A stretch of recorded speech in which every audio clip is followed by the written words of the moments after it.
जय जगन्नाथ शुभ सकाळ आपणमानଙ୍କର दिनଟି शुभमय हेउ मंगलमय हेउ मु देवाशीष पाढ़ी आपणमानଙ୍କୁ आमर Shri Gopal Krishna astrological YouTube channel को स्वागत जनाऊँगी। आजिर विशेष तथ्य उपस्थापन होउछि 2025 कन्या राशि वार्षिक राशिफल। तेबे चलतु कन्या राशि जन्मित व्यक्ति विशेष मानकर 2025 मसीहा केमिति कटिबो से उपरे आलोचना करिबा। समस्त को इंग्राजी नववर्ष 2025 अनेक अनेक शुभेच्छा और शुभकामना। Happy new year to you all. नूतन वर्षटी आपण मानक पई आनंदमय सुखमय हेउ। भगवानकर दयारु आपणकर सर्वग्रहारिष्ट शांत होई अत्यंत शुभ फल प्राप्त हेउ। जे मानकर कन्या राशि से मानकर 2024 अत्यंत शुभमय थिला। गोचर बा प्रेजेंट प्लानेटारी पोजिशन अनुसार सबु ग्रह माने एही भली रहिथिले एवं सही पोजिशन गुड़ाक है लग्न रे केतु लग्न ठारू तृतीय रवि बुधंकर गोचर समय सीमा बहुत अल्प तेणु से माने बहुत शीघ्र गोटे राशि अन्य राशि को चली जाती। रवि गोटे राशि रे मासे लाखे रुहंती किंतु वीडियो रे मु से सब कहि दउची।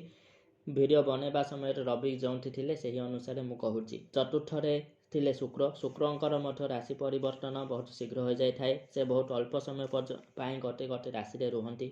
षष्ठ रे शनि गोटे राशि रे 2 वर्ष अधा लाखे रुहंती। नवम रे बृहस्पति 13 रु 14 मास पर्यंत गोटे गोटे राशि रे रुहंती। एकादश रे मंगल एही भली प्लानेट मानकर पोजिशन नूतन वर्ष आरंभ रु रहिबो। जहा फल धार्मिक कार्य आपणकर मन लागिबो। अधिक रु अधिक धार्मिक कार्य करिवे। पूजा पाठ होम इत्यादि रे मन लागिबो। धार्मिक स्थल परिभ्रमण रे जाई बहुत सुंदर उपभोग करिवे एवं विभु कृपा मध्य लाभ करिवे। पिता तथा पितृतुल्य व्यक्तिविशेष मानक सहित सुसंपर्क स्थापित हेबो। सेमानकर आशीर्वाद एवं मार्गदर्शन रे अनुप्राणित होई आपण जीवन को कुसुमित करिवे। नूतन चिंताधारा द्वारा अनुप्राणित हेबे। नूतन पदक्षेप हाथ को नेबे किंतु किछिटा विलंब देखा देई पारे। अधिक रु अधिक शारीरिक परिश्रम करने सहित रहुथिबा स्थान किंबा जन्मस्थान ठारू आखपाख जगह को बारंबार यातायात लगी रहिबो। नूतन बंधु मानक सहित मिसिबे एवं नूतन बंधु माने आपणकर जीवन रे आसिबे। कैरियर रे शुभ फल प्राप्त हेबो। हायर स्टडी क्षेत्र रे आशा ठारू अधिक शुभ फल प्राप्त हेबो। शत्रु माने ध्वंस हेबे।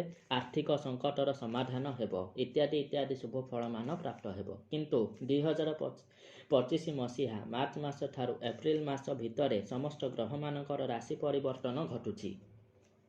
जहा फल रे देवगुरु बृहस्पति नवम रु दशम भाव को बा कर्मक्षेत्र को आसीजिबे एवं न्यायदाता शनि महाग्रह षष्ठ भाव रु सप्तम भाव को आसीजिबे। एहा सहित मंगल महाग्रह वक्र होई एकादश रु दशम को आसीजिबे।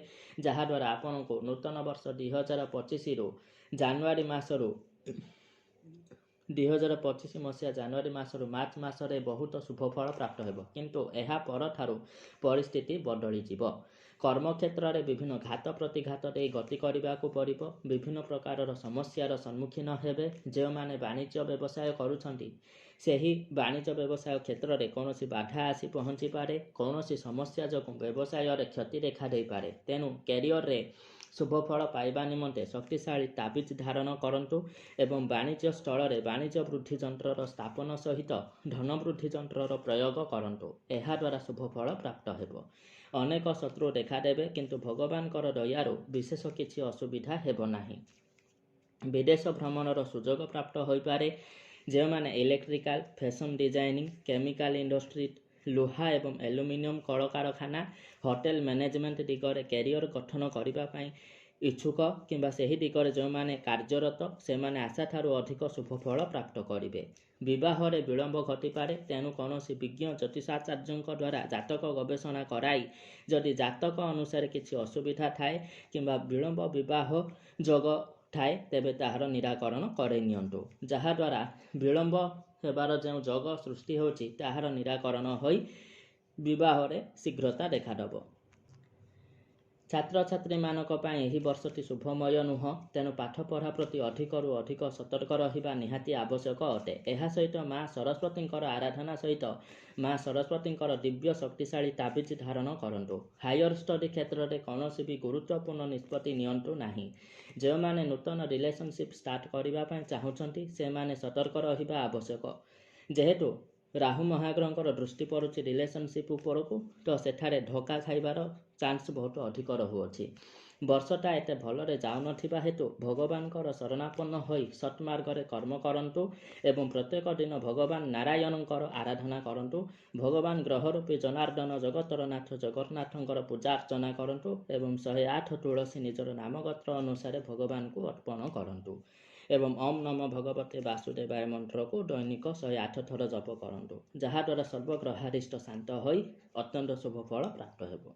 ରହୁଛି, ନମସ୍କାର, ଜୟ ଜଗନ୍ନାଥ।